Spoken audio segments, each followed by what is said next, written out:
Kapag meron tayong alam na may kapalit. Pag may alam tayong may kapalit. Pero sinasabi po dito sa salita ng Diyos, kapag po tayo ay magbibigay, kahit na hindi sang-ayon sa ating puso, huwag tayo mag-atubili. Amen? Kahit hindi tayo sang-ayon, ibig sabihin po, ito na lang po ang meron ako, Panginoon, ibibigay ko pa po ba yung 10% nito kung malaki pong maitutulong sa akin. Lalo na kunyari, 10,000. Tapos magbibigay ka ng 1,000, 1,000 din po yun, Lord. Pero gusto ng Panginoon na tayo ay magbibigay ng may kagalakan sa puso. Pwede po ba natin ulitin kagalakan? Mas malakas po, kagalakan.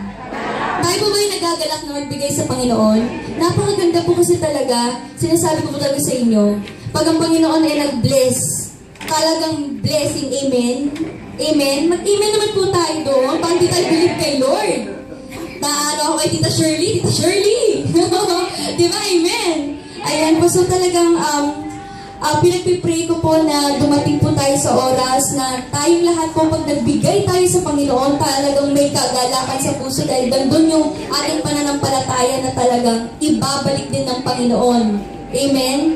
Ibabalik niya sa ating pamilya, sa ating kalusugan, sa ating trabaho, pag-aaral. Amen? Ayan po, so ngayon po, meron po tayong dalawang dito, tithes. So, ang 10% na kung ano mga kinita po natin, itatabi po natin ito sa Panginoon. Ang offering ko ano man po ang ating nakayanan na pwede natin din ibigay sa Panginoon. Amen po. So, smile as you give po.